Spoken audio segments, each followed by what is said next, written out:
Carman's Muesli founder, Carolyn Creswell, is on a mission to create a hugely successful brand in Australia's most cutting-edge workplace whilst maintaining an enviable work-life balance for herself and her staff. Like, is that even possible?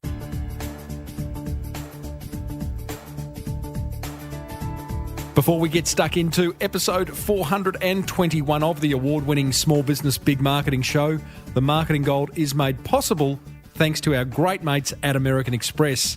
To find out the right card for your business and to see how your business expenses can reward you, go ahead and Google Amex Business. I think you'll like what you see.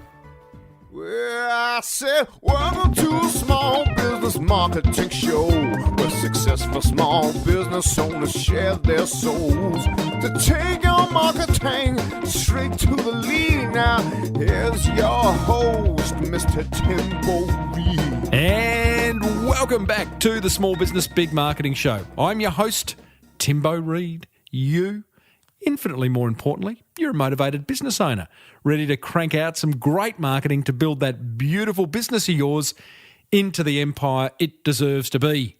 Big show today. Carman's Muesli founder, Carolyn Creswell, she's going to join us and share how she's created a hugely successful business and got some pretty serious work-life balance going. I think you're going to like that. Another motivated listener shares a marketing strategy that's working for them. And we head back to 1989 for one of my favourite advertising jingles ever. One actually that I worked on. As per usual, team, there is marketing GOLD dripping from the ceiling over here at Small Business Big Marketing's HQ. So let's get stuck right in.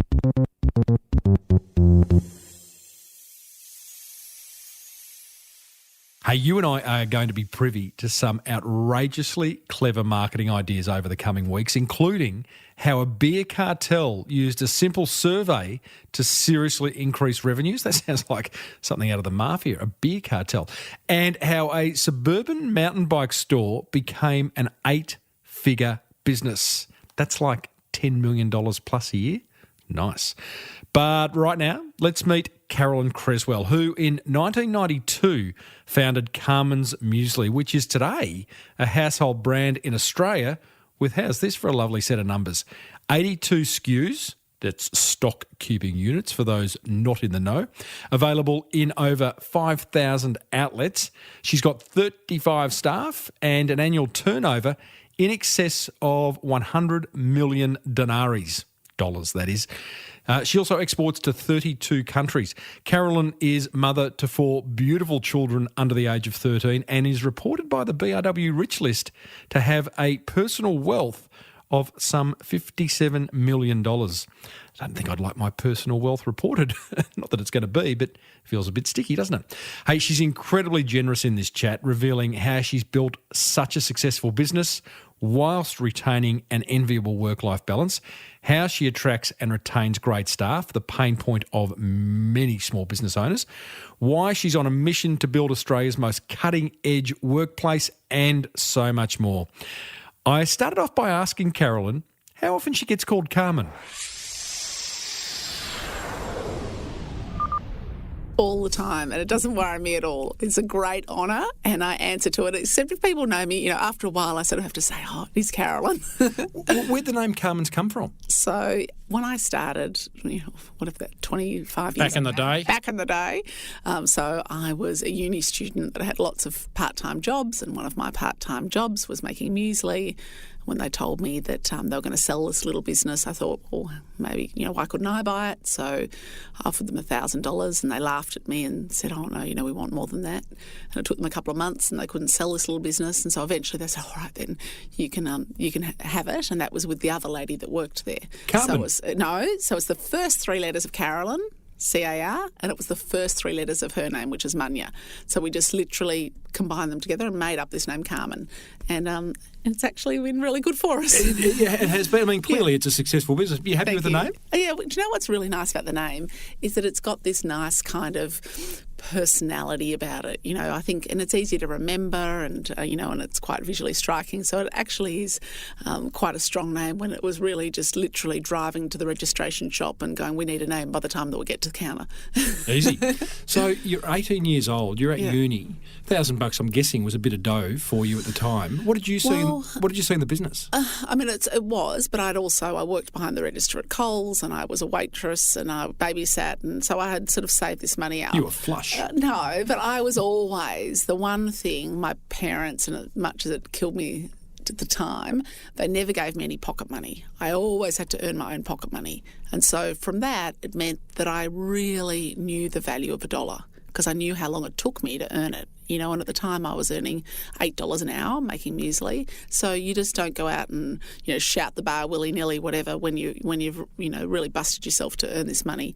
So I guess for me, I was never, I was just always thrilled with this concept of thinking, well, why not? Why couldn't I buy this little business? And I remember having a bit of a Donald Trump moment of, wow, look at me and this is awesome. And for anyone that's been involved in small business, that quickly evaporates in the first few years and you get broker and broker. And I was getting at one point my brother to siphon petrol out of my mother's car when she wasn't looking until he got a mouthful of petrol one day and said, I'm never doing that for you again, sister.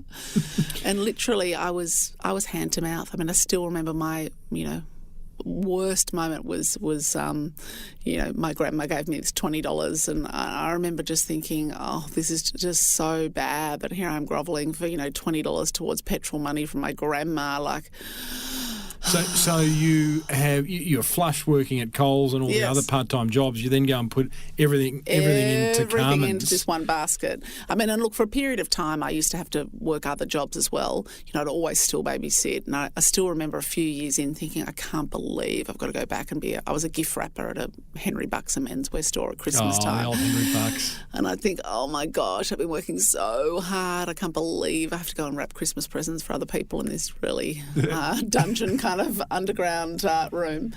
Anyway, what? It sets you up though. It does. And I don't regret any of that because it's made me who I am today. Tell me more about the why not attitude. Is that just something that's part of the Creswell gene? No, well, I married into the Creswell family, so I think you can, I was brought up by, a particularly very strong mother who just instilled it in me from a very young age.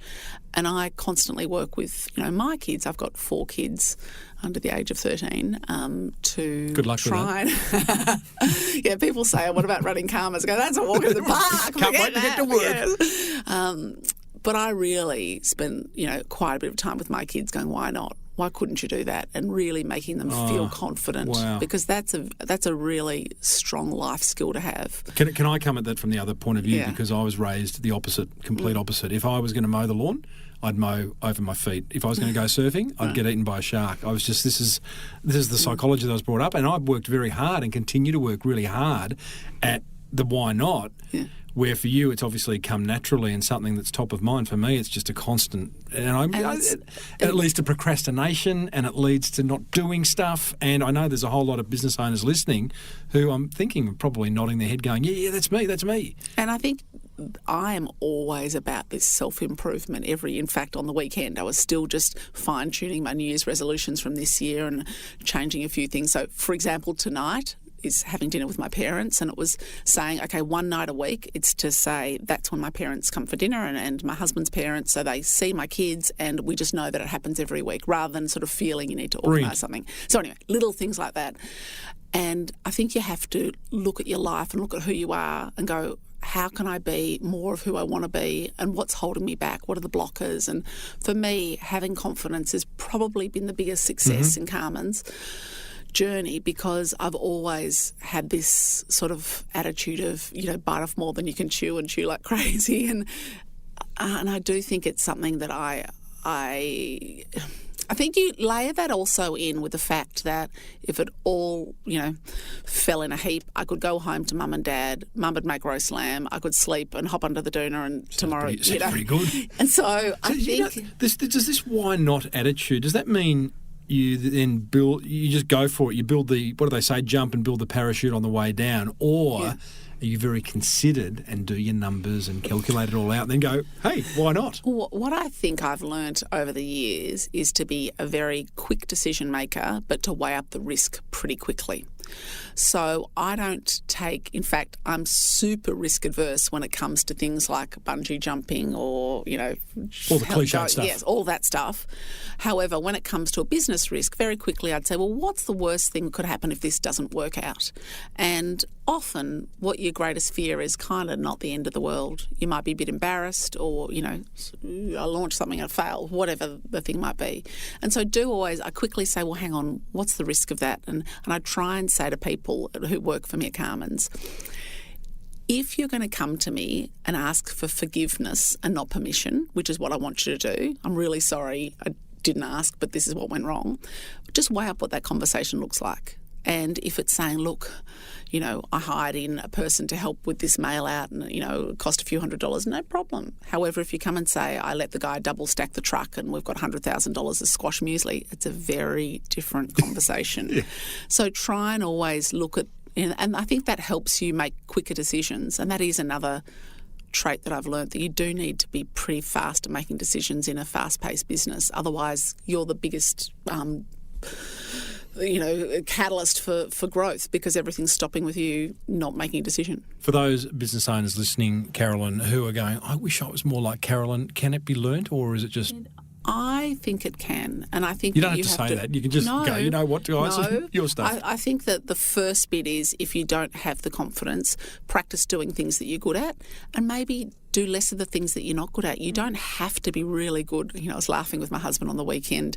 He's doing this cold water challenge where he goes and he's jumping into a freezing swimming pool, at, you know, 7 degrees. That German guy, what's his name? Exactly, Hoff. Listen to that. Yeah. So, and I said to him, do you know what, that's not something I need to do. And it's okay. You don't have to do every challenge that comes your way or, you know, do really self-reflect on what you need to do and what would make you a happier person, a better business person. What do you need to learn? You know, I remember in the early days saying, well, hang on, I don't know how to read a profit and loss. Who do I know that might be able to teach me how to, you know, no money? And I'd go into, you know, my friend's dad and after dinner and say, hey, could you just teach me the basics of this for half an hour? And you know, everyone's always happy to help if you're specific with what you ask, and then you work out, well, what do I need to learn? And so, you know, I don't have an MBA, I don't have a business degree, but I've got 25 years of asking questions, reading business books, listening to podcasts like this. And yeah. How quickly did you get, because again, a lot of small business owners, we try to do everything ourselves, either because we're control freaks or because the cash flow is not there to resource it out. How quickly did you realise that there are things you're really good at that you should focus on that are going to grow Carman's, and then all the other stuff either needed to be deleted or delegated? Look, it probably took a while. It actually, the real growth of Carman's has happened since I had my kids. But because before I had the kids, I could work crazy hours, I could be a total control freak, and I thought no one could probably do it as well as I could. And then, you know, I had to get people in, and all of a sudden I realised that I could actually spend more time doing on the stuff that I was actually quite good at, and less time. I remember saying, well, why don't you do the invoicing and I'll go off and see these clients? And that, interesting. You know, so you were forced. I was forced to stand back. To stand back. And then what I've realised is have more kids. Yeah, exactly. That's why I have 4 children. I just kept going, the business just benefits each time. But I think that sense of looking at the biggest impact you can have on your business, what's the game-changing stuff, and then stop doing what you don't need to do. Look at your to-do list and scrub a couple of things off it. You know, and I think at Carman's we've been very focused on brand Carman's, on what we do. We don't do private label and we don't run around and do a whole heap of other stuff. People know us as a very tight, I think, obviously I'm biased, but well-respected business. of knowing It is everything. tight. In fact, I've got to get to marketing later, but your branding is so tight and consistent, and like there is no mistaking when you are in the world of Carman's. Thank you. That My makes pleasure. me very... We'll find out how you do that later. But can you then reflect on a moment? And I'm sure you've told the Carman story. We'll get into the present day very soon. But it is interesting because this show goes global, and there'll be people who don't know Carman's, believe it or not, despite the fact being in 32 countries. So, but my question is, was there a moment? It hasn't all been roses, right? Oh was there my a moment? Gosh, are you serious? Where you've really looked at yourself in the mirror and gone, Carolyn, I'm not sure this is... Oh my gosh, if I could have given this business away, if I could have shut it down, I absolutely would have. I still remember ending up going to a counsellor, and I was probably 5 years in, and I just said, this is a disaster. I'm working so hard. I'm making no money, and what am I doing this for? And by then I literally was hand to mouth financially. Every cent. I was running to the bank every day. I had a $4,000 overdraft. Banging, in those days you had checks, banging on the door saying, please, can you process these checks, otherwise knowing that my checks were going to bounce that night. Like I said, doing whatever I could. Like Tears? Constantly. And it tests your integrity as a person, being broke for a long period of time. And then, so I couldn't do it. Like, I couldn't shut it down because I owed money, I owed the bank. And so all I could do was just, work as hard as I could to try. And it wasn't that I'd lost faith, but I was... Trust me, there was plenty of times. So what made you keep going? I think it was the pride of thinking, I guess I've always thought, okay, so I'd go in and I'd do a presentation and they'd say, no, we're not taking it. And, I'd say, well, why not? And they'd say, well, you need a barcode. I go, right, leave that with me. And I'd go away and I'd work on what I needed to do and how I could, get a barcode or a nutritional panel. And I will still remember the day that I had this big appointment with a major supermarket chain, Coles, Myer, and I'd walked up there and I'd stupidly got there about 2 hours early. Oops. Bad strategy when you're super duper nervous. Yeah. And did about... Gives you 2 hours to think about it, right? And do, so many nervous wheeze waiting for eventually my name to be called out, and, did my little presentation. And I'll never forget this angel, Graham McShane, who said to me, I'll tell you what, I'll give you 20 stores, deliver it in yourself, and let's just see how it sells. And you have never seen 20 Coles stores more magnificently taken care of. I'd park the Daewoo behind the Linfox semi-trailers, and I'd run in and I'd put Uncle Toby's on the bottom shelf. And I used to be, because I worked in the supermarket, I'd put me at eye level and bless my mother, who would stand at local Coles Malvern. And if anyone wafted past Muesli, she'd say, this is the most amazing muesli. My husband hasn't stopped raving about it. Love it. Yeah. And you know what? It's just been this slow evolution. I used to leave samples for the in the tea room of the guys that worked at Coles, saying, if you see anyone buying muesli, let them know about Carman's. That's beautiful. And I've told the story. I used to work with a fellow in advertising, Kevin Luscombe, who you may or may not have heard of. Yes, sort of a bit of an FMCG legend. Yes. And he would, with people like you, heads of FMCG companies, he'd run these courses. And the first, you'd think you'd be going to the big workshop or boardroom and getting the lectures from Kevin. The first thing he would do is take you down to the local supermarket, have you stand in front of the aisle in which your product was, and just observe people buying it and not buying, picking up the competitor's product, putting it back, looking at the label. Was there a moment when you were unable, or maybe you still do, but unable to have that connection with your tribe? Not at all. So how do you maintain that? For me, I happen, whether I was born with it or I happen to have a very grateful heart. And I have never, at no point in this journey, have I taken any of this for granted. And we are lucky in Australia that Ever? I can.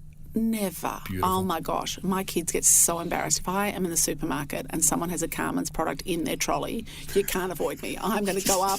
I'm going to thank you. I'm going to shake hands. Yeah, exactly. And they go, you are so embarrassing. And I go, that's what puts dinner on your table. Don't ever lose sight. What do you say to that person with the product? I say, hey, I just noticed you've got Carman's in your trolley. That's my business, and it's so exciting to see you buying it. And they go, oh, really? I love it.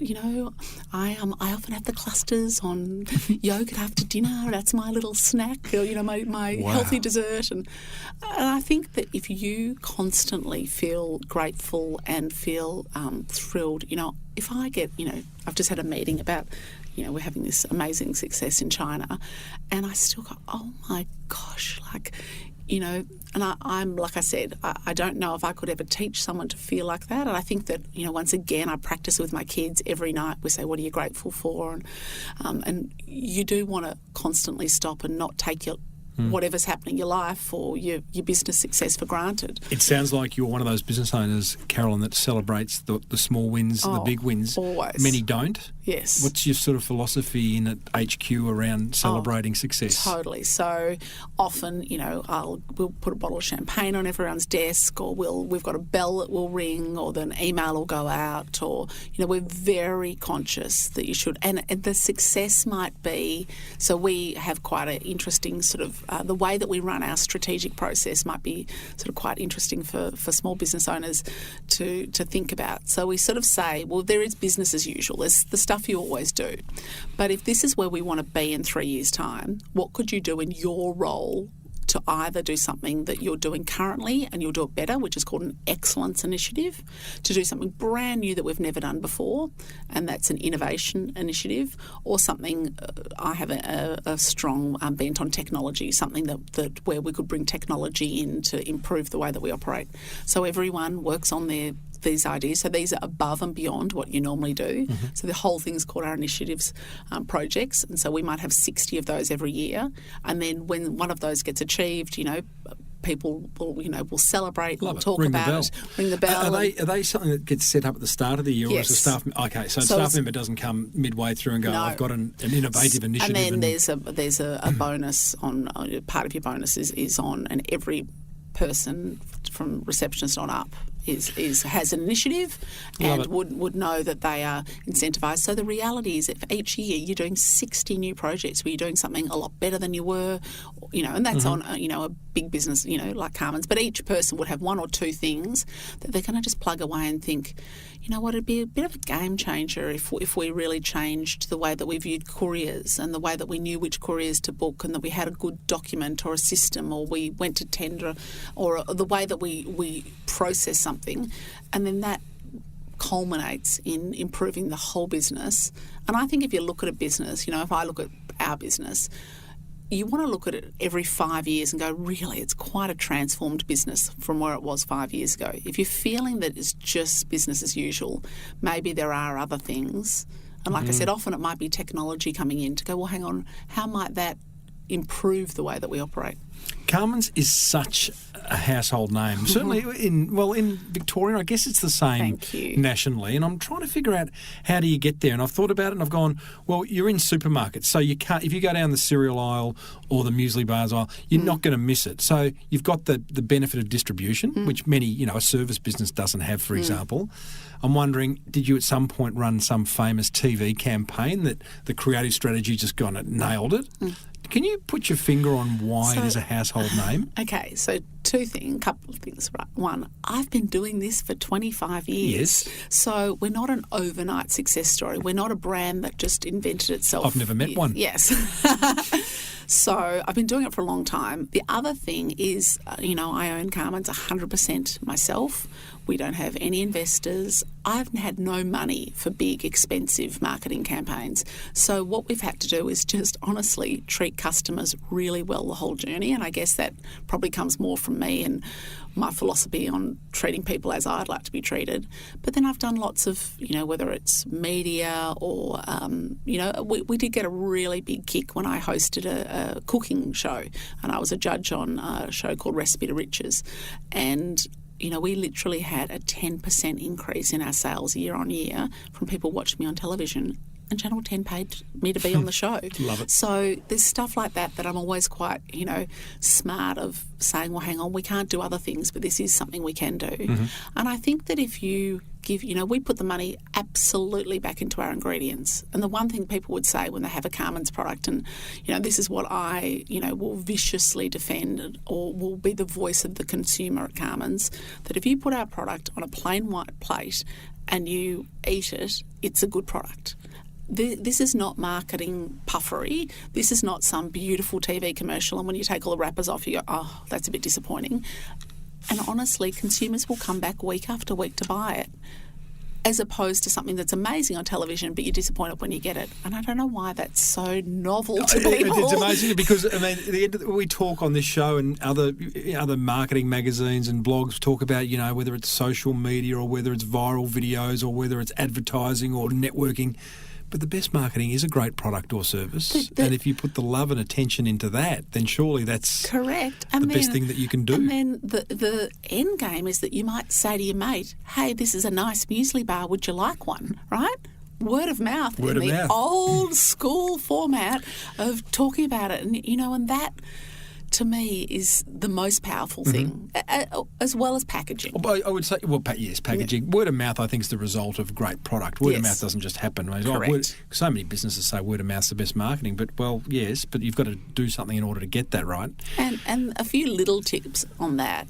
I think that you need to under-promise and over-deliver, and you need to embed the voice of the consumer categorically in your business. You need to be so concerned with how they get the product, if they're going to enjoy it, that if you are constantly thinking about them and taking care of them, that, you know, and I will say to my big buyers in huge supermarket chains, my number one stakeholder is the consumer, because they've got to come in with their $5 whatever and pick up my product and go to the register and hand over that money, and that is the hardest bit of the journey. With all due respect, if I focus on that, you're going to be happy.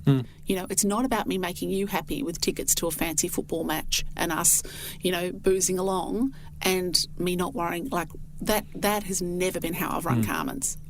In fact, I've been anti that kind of. Yeah. I'm very much about saying, if I make my consumers happy, then you're going to want to stock me, because people are going to want to buy my product. And once again, it seems really simple. I also think that you make your staff happy, and we're going to talk about your workplace shortly, but I had Jen Lim she was originally from Zappos, and she now has the agency Delivering Happiness. I had her on the show, and she's all about, and so is Tony Shea, he's all about making your staff happy. Yes. Get customers are secondary, which is kind of, you probably do that without probably knowing it. You will focus on having very happy customers, but you've got very happy staff, I'm guessing. Yes, well, I don't think that I will always say to my staff that the customers are paying your salary. So I don't think they have to be mutually exclusive. No. The one you care about more. Yeah. You know, for me, the customer comes first, and then that, and we all feel like, you know, I have this, you know, like that we're servants to the customer, that we are all at any point in time. Is the customer always right? I think so. Like in a way of saying, if you're annoyed about something, well, tell us, and we need to take that on board. Whether you might have a skewed view of why that's annoying you. You know, I remember we used to have these little flecks around when we wrote the name Carman's, you know, little sort of like a pencil had sort of come off the edge of the wording, and the customer would say, it drives me crazy, and I have to get a texter out and mark the boxes. And you go, well, you know, at the time I thought you're crazy, and I thought maybe that is a bit annoying, and, you know, it happened to be. Surely that was a minority. Yeah.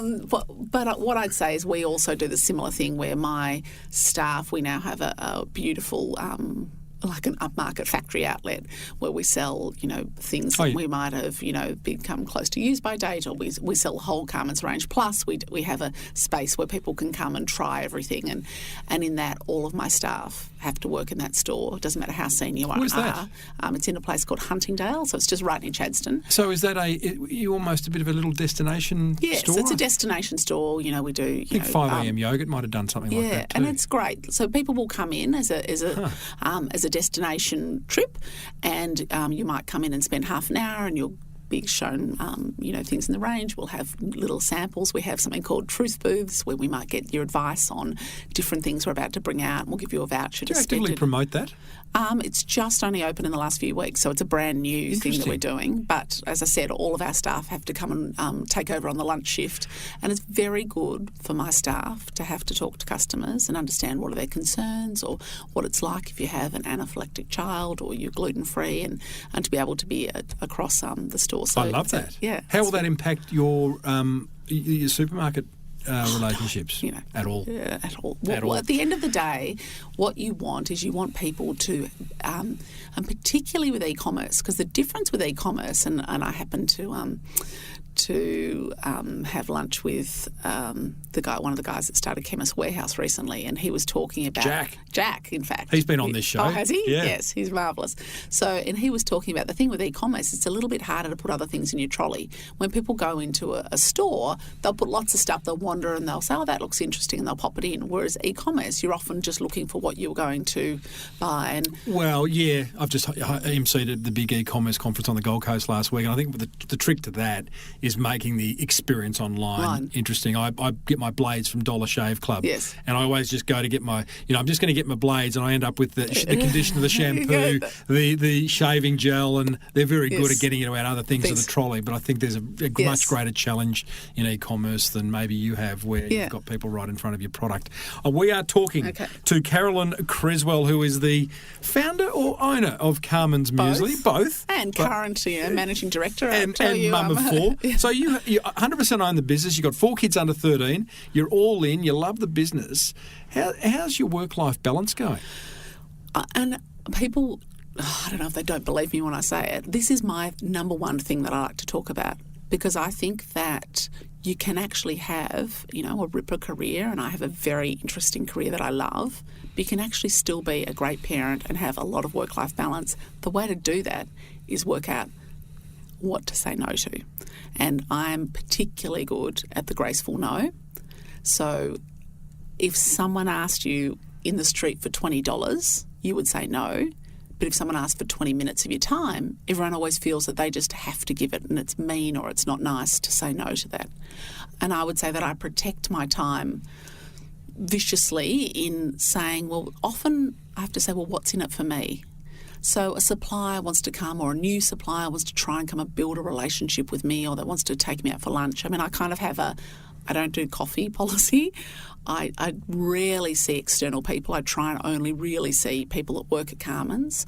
And I feel honoured. No, of course, But what I think is that if you really protect your time, so you're doing the important stuff that you need to do, then I try and work out things like I said, having my parents for dinner, one night a week, so that I know that just happens. And then hopefully, the aim is for me that I have weekends where I don't work at all. So, graceful no. Yes. I'm guessing you put your social things into your calendar as much as your work things, so that they block space before anything else comes up. And I am a big one for things at home. So, with 4 young kids, I'm much better to say to someone, hey, come around to our place for dinner, or come around and have a glass of wine. Bowl of muesli. Yeah, exactly. And I find, I think you have to constantly self-reflect. And if you end up going to too many networking things, and I used to do this in the day, I would go to the opening of a paper bag, anything I was possibly invited to. And then what I have found over time is if I'm more selective, I actually need some thinking time too. And sometimes plan out what a perfect day looks like for you, and then I'll look at my year and I'll try and always, whenever I've done something, think, oh, hang on, was that a good use of my time? So then I'll do more of what I enjoy, or that I think's a good use, and less of what I feel is sort of sapping my life energy. And so if I'm an employee at Carman's, yes, how does that then spill out into me? Because the boss has got it together. Have I got it together as well? Absolutely. Well, what I would say, and it's interesting because people who've worked with me for a while very much get that I detest meetings, and I try and get to the point quite quickly. So just come and tell me. Don't do a big 10-page PowerPoint presentation on something. Yeah. Just come and say, hey, Karen, what do you think about this? Or can we just chew the fat about this? And that, to me, is much more powerful than you don't need to impress me. Mm-hmm. And I just had a new guy that started working with us, and I love this. And he was from a very fancy, and I employ these people who have worked at all these, very fancy big FMCG companies. He said, what's amazing working here is we don't do any business with ourselves. We don't write any reports to impress ourselves. Nice. And he said, 80% of my time in my previous role was just trying to impress my boss. Justifying your existence. And I often don't reckon my boss ever even read the report. This is why I love small business. Yeah. I mean, seriously, having also come from a corporate background, people would have meetings for meeting's sake. Oh. Every meeting had to be an hour. Yeah. Like, can we meet at 3 o'clock? Yeah, and then they block 3 till 4. Like, what's that about? Oh, yeah. And often, as you say, you could nail a 5-minute conversation and get to the end and the result much quicker. And I will push back on people. I'll say no one is allowed to do a PowerPoint presentation just for me. So someone said the other day, "Oh look, I've done it. I won't bring it and show you. I've done it just for my notes." And I said, if you want to choose to do that for yourself, and you know you're the one that's going to look at it, that's absolutely fine. But when it comes to me, let's just have a conversation about what you need to talk about, and I think you can get a lot more achieved. And it's the flow of business when you're just a bit more. When you just cut through all that bullshit. So staff at Carman's got a lot of flexibility. Can they work from home? Can they work from the park? Can they work from holiday? Well, not holiday. But... So we've just moved into our wonderful new head office, which I'm super, super proud of. And I spent a lot of time looking at offices in Australia, around the world, and what I felt was the latest research and stuff that really resonated with me. So we have, lots of different things from stand-up desks, so you don't have to be sitting down. We have stand-up meeting spaces so that you can have a meeting and there's no chairs. We have lots of sort of bench seating. We have a gym with classes, a yoga room, a pool table, all the fun stuff as well. We've got a wonderful conservatory we're just building at the moment, which has got a garden and barbecue and outdoor areas, so you can have walking meetings outside. It's a very kind of dynamic space where we have a massage room with a automatic massage chair, and everyone knows that they're encouraged that every week they should go and have at least a 10-minute massage. At least, just to be able to sit in the chair. I actually had a 20-minute one myself today, where you sit in the chair, because what you sometimes need is thinking time. You actually need to get out of the noise and actually think, okay, what else am I going to deal with? And in a crazy life of noise, sometimes that space is super important. So I found, since we've moved, just the sense of cross-collaboration of different people working and the conversations. We've got an in-house chef and you can order food for lunch every day. And we actually have the best thing is called Make Time Not Dinner. And so she has an enormous freezer and you can go down and, choose whatever if you want to take home anything for dinner. Pay? And it's all, you pay. You pay. But, it's... How fantastic. And by the way, you've only got 35 staff. Yeah. This is not it's not as if there's 500, 5,000 people. Correct.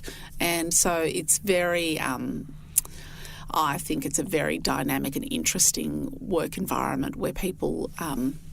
what are you hoping to achieve from it? I mean, it sounds obvious, but are you hoping that people never go home? Are you hoping No, not at all. What I hope is that I didn't do any of this. I did it because I feel that this is what can enrich people's lives and that it's stuff that I would love myself.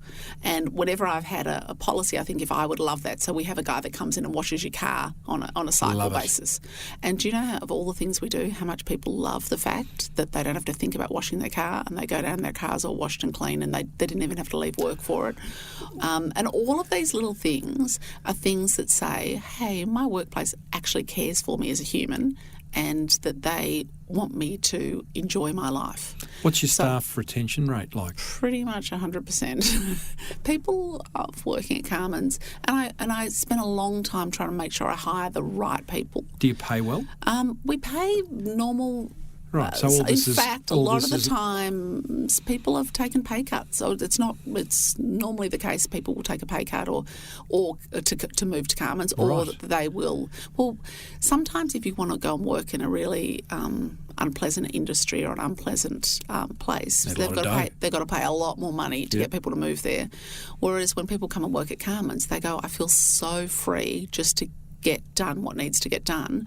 And if they want to come in early and work out in the gym, or we have an infrared sauna, and often apparently there's people in there chatting away, sweating their heads off wearing their gym gear, sweating their heads off. And this is all, like I said, it's brand new. We've just moved in, but I never knew how it would all come together until we were there.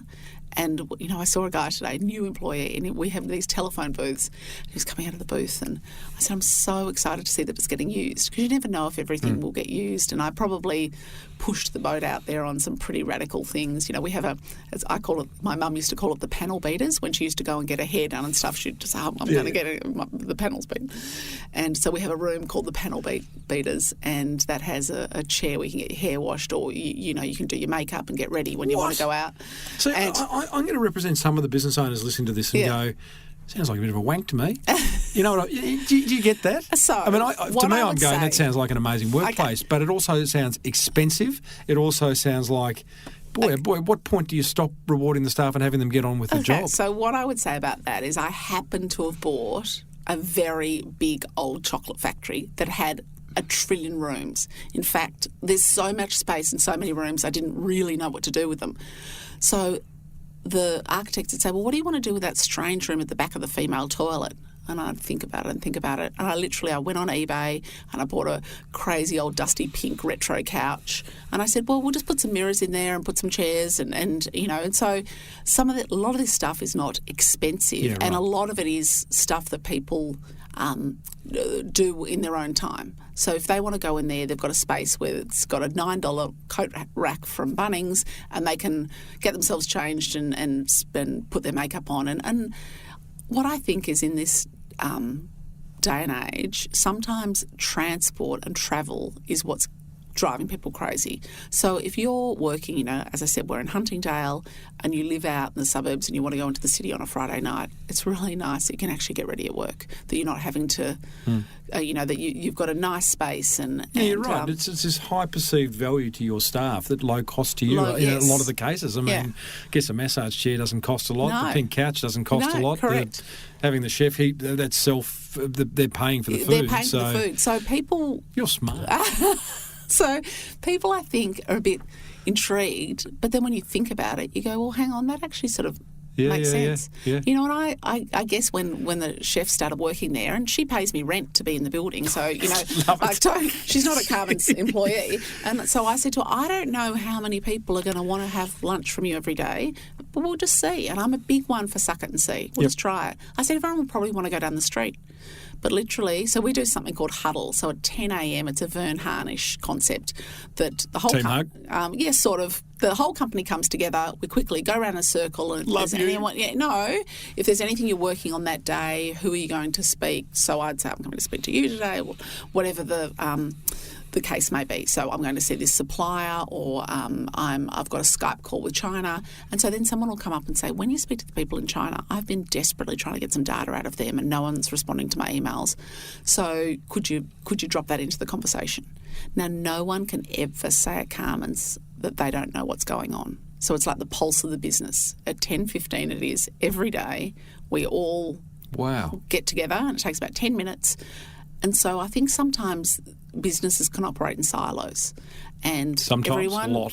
So everyone from the receptionist to the CFO will have their say, and often it's, my take is that if you ever say, I didn't know that was happening, well, you're just not listening at huddle, because you're going to know every day. And I think that's a very simple, low cost. So that. And the other one is that we do the quiz out of the local newspaper, and at lunchtime, and that's another low cost way with a small team. Before or after the Sudoku? Yeah, no. But it's how do you connect it doesn't have to be a lot of money to do these things. It's just very clear to me as you're talking, the words "de Fred" come to mind, whereas it's like it's obvious. It's like these are obvious things, right? I mean, they're human beings, and we want to be nurtured and cared for and shown that we're important, and it doesn't have to cost a fortune. And we want to, I think in this day and age, we actually also want to be reasonably sort of healthy, and we want to do a bit of exercise, and we want to, food matters. Obviously, we're a food company, so if that you can go down and you can, get some, lovely, minestrone soup from our freezer at work, and you're going to go home and you're going to say, right, that cost me $8, and you'll heat up a big bowl of soup and, get some crusty bread and go to your partner, hey, dinner's ready. It's just the difference of making someone's life that bit easier. Love it. And all the things I try and do is Let's with that in mind. talk marketing. Yeah, sure. You have a great brand. Thank you. What's branding to you? It's about how my business makes you feel. And my aim is that you feel that you can trust me, that you feel that you believe that we work with integrity, that we are a business that you enjoy doing business with. It's an emotional connection. It's an emotional connection. Beautiful. And I nurture that and I take care of that very carefully, because that is a trust that all the marketing in the world is very hard to build a very strong brand connection. And for me, it's kind of how I would like to be treated too. You have an incredibly visually consistent brand. Thank you. How? We're just very tight. The girl that runs all of our branding is the first. I put an ad in the local paper, and if ever anyone thinks, well, where do you start? I always start with a local paper, and because I think it's really nice if people aren't travelling an enormous distance. And I put an ad for someone to come and work 4 hours a week when I was having my first baby to do the invoicing. I thought, that would be the start. And she's now developed through the Carman's journey, and it's probably almost, I think it's roughly 17 years for her. No, actually, I know how long it is because Will's about to turn 14, so it's 15 years then. She'd been there a year ago. And so, she's grown up to now be running the Carman's, branding, and she doesn't have, none of us are kind of, we sort of laugh sometimes, we're sort of frauds in this office. Yeah. We just do it because we love it, and people think, oh wow, we must have some MBAs or amazing. The old imposter syndrome, hey? But, surely this can't be us. I know. You talked about the best marketing being a great product. I get that. Outside of that, maybe we talk marketing communications. Is there anything particular that you've done that's really worked well to build the brand? I particularly love this example where I thought about it and I thought, well, hang on, why don't I write to everyone in Australia with a surname Carman? Because that's kind of cool. So I, looked up in the white pages, wrote everyone a letter saying, hi, we've got this product we've just released on the shelves at Coles. Thought you might think it's, fun, and here's a sample. It didn't cost a lot of money, but the cut through of something like that, because it was personalised, it was something that was different, novel. And, I still have the letter where Doris Carman wrote back to me and said, I'm so excited to meet members of the Carman's family tree. And I'm saying, we're not really related, Doris, but, enjoy your muesli bar.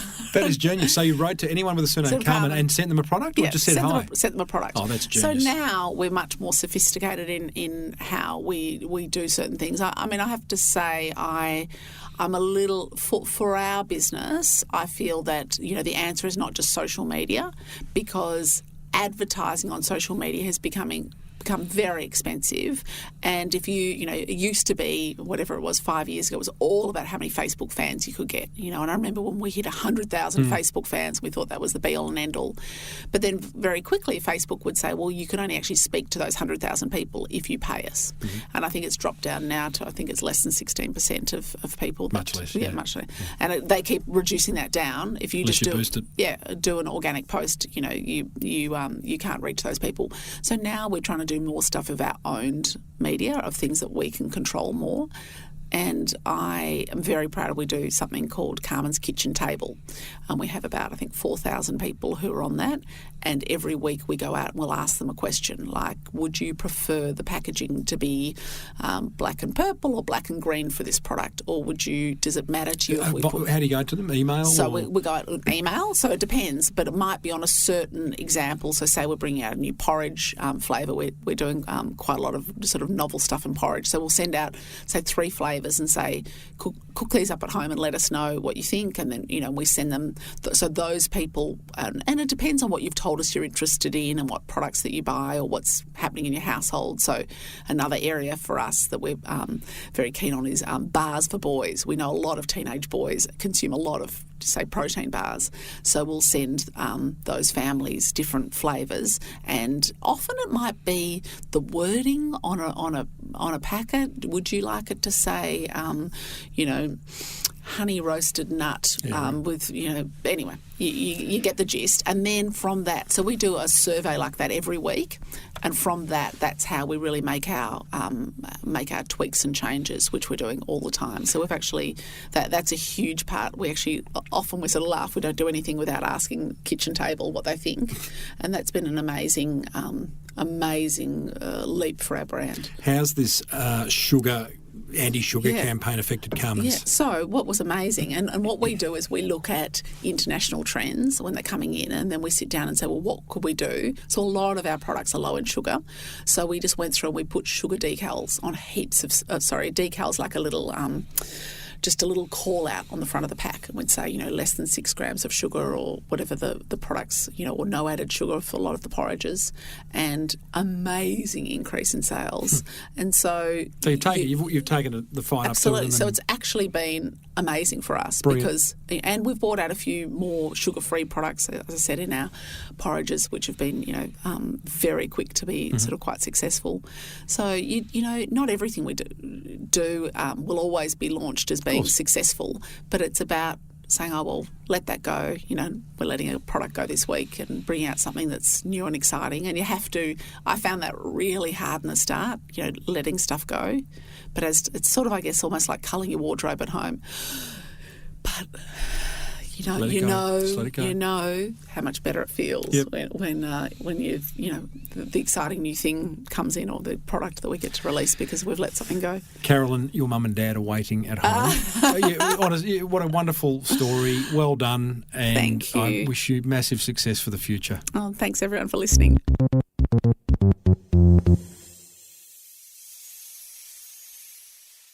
Well, there you go, team. Carman Muesli's Carolyn Creswell. Wow-wee. There was like an idea a minute in that interview. How generous was she? Big thank you to Peter Letts and the team at B Media Production, by the way, for use of their studio in doing that interview at the last minute. Really appreciated, guys. Coming up, I'm going to share my top 3 attention grabbers from that fireside chat with Carolyn. Plus, in this week's Monster Prize Draw, another motivated listener shares an idea they've learnt from the show and how it's positively impacted their business. This show is made possible thanks to American Express Business Explorer Credit Card, a card that lets your business expenses reward you. I asked Amex member Chris Gray, CEO of property buying business Your Empire, how he benefits from using his Amex. I use Amex for the whole of my business. Literally every single thing I pay in my business, even down to effectively my staff or my contractors and my rent at home, everything goes on the Amex card. Because with Amex, you get the most points for your dollar spent. And I convert those points into frequent flyer rewards points. I fly 10 or 15 times a year, only business and first class, including those beautiful A380 suites you get on Singapore Airlines where you get your own bedroom, and I fly for free. I don't pay for a single flight. But it's not all upside, or is it? So I've still got 1 million points because I spend so much money in my business.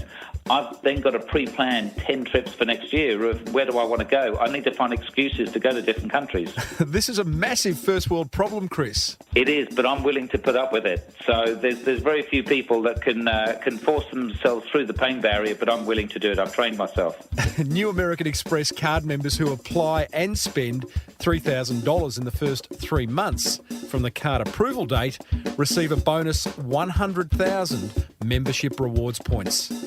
You got to love it when your business expenses reward you. Search Amex Business to find out how. New American Express card members only. Offer ends November 30, 2017. Terms and conditions apply. I always wanted to do that. All right. Oh, seriously, how am I going to choose a top 3 attention grabbers from that chat with Carolyn Creswell? Like there was like a top 25 attention grabbers. Anyway, we'll give it a go. Attention grabber number 1. I love the fact that Carolyn wrote to every person in Australia with the surname Carman and sent them some product. Just a fun, crazy idea. Love it. Should be more of that. Attention grabber number 2. I love how Carolyn gracefully says no to a whole lot of opportunities. Said it before, and I'll say it again, what you say no to determines what you say yes to. Attention grabber number 3. I love her disdain for meetings. I love it. And if she does have a meeting, it's a stand-up meeting or go for a walk meeting. Makes it a bit shorter. Should be more of that. Now, that's what grabbed my attention. Did you know that I transcribe, well, I don't do it personally, but I have transcribed almost every episode of the Small Business Big Marketing Show, and this one is no different. You can find the transcription for that interview with Carman over at smallbusinessbigmarketing.com/421. I'd suggest that'd be a good thing to get, download, print out, and start making notes all over it, as long as you implement them. Well, let's go back in time and play a jingle from, in this case, way back in 1989. What a year.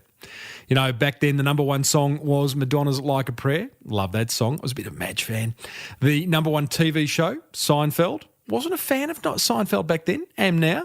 And the number one film was Indiana Jones and The Last Crusade. Can't say I saw that. I also started my advertising career in 1989, and my first client was Gillette.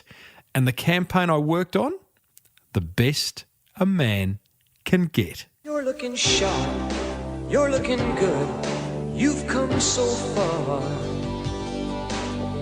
And we know how to make the most of who you are.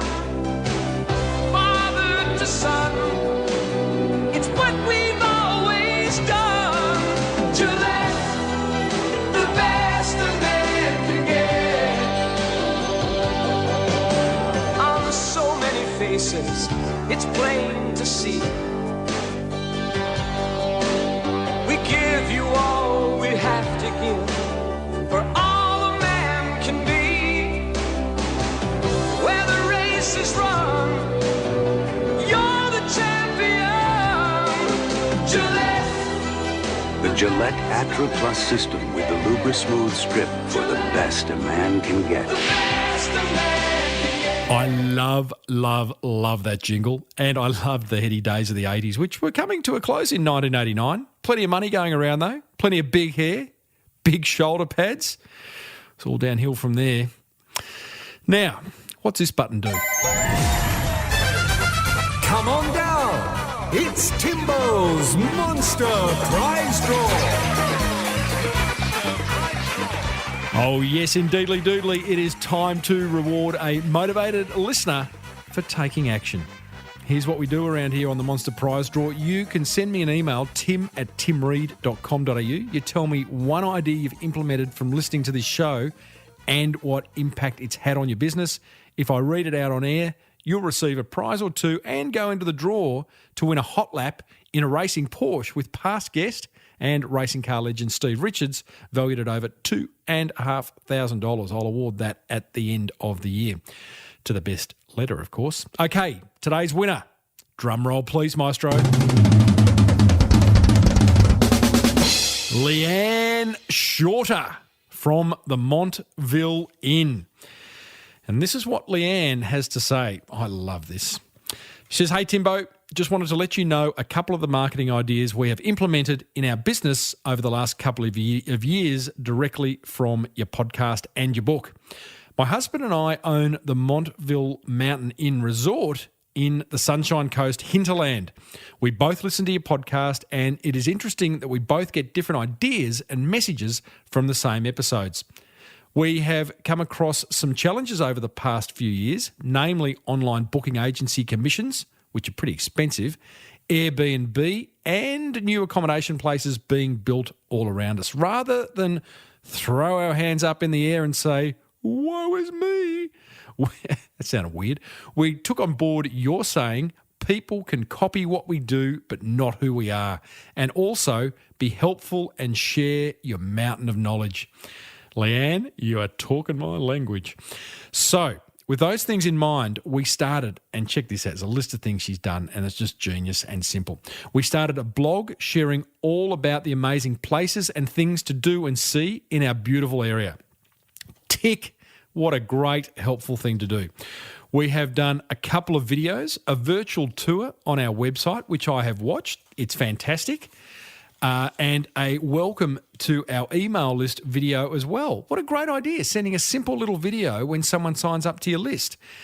And a hello video on our pre-stay email. See, that's genius as well. When someone books and they're about to come along to the Montville Mountain Inn, they get a wonderful welcoming email from Leanne and Lyle, her partner.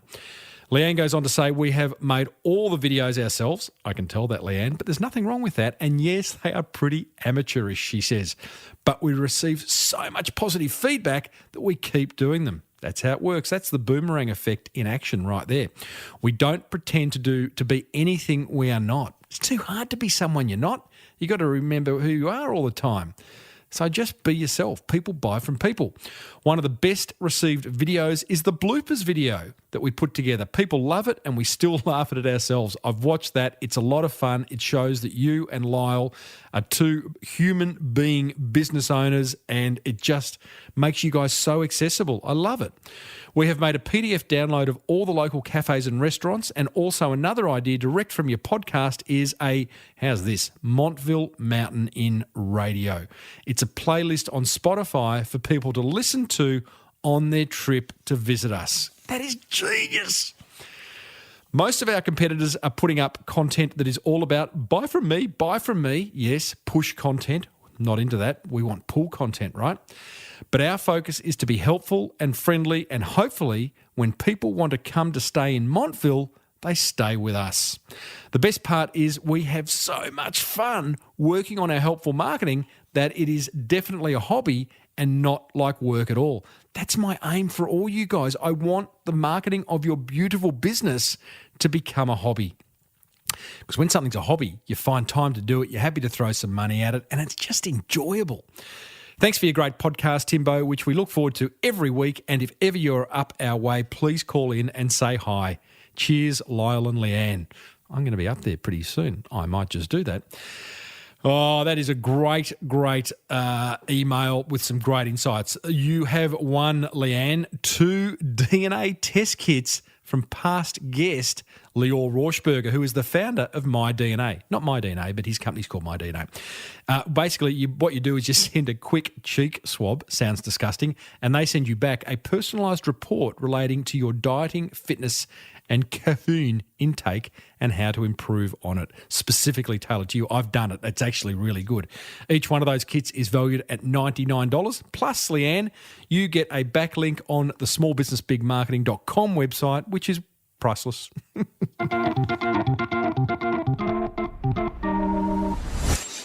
Well, how's that for an episode? Nearly over? Not quite. You and I cover some pretty serious marketing ground in this show. Have you listened to the chat we had with Founder Magazine's Nathan Chan? Or what about eBay superstar Paul Neuenhaus from Hooked Online and Sinker? Like that name.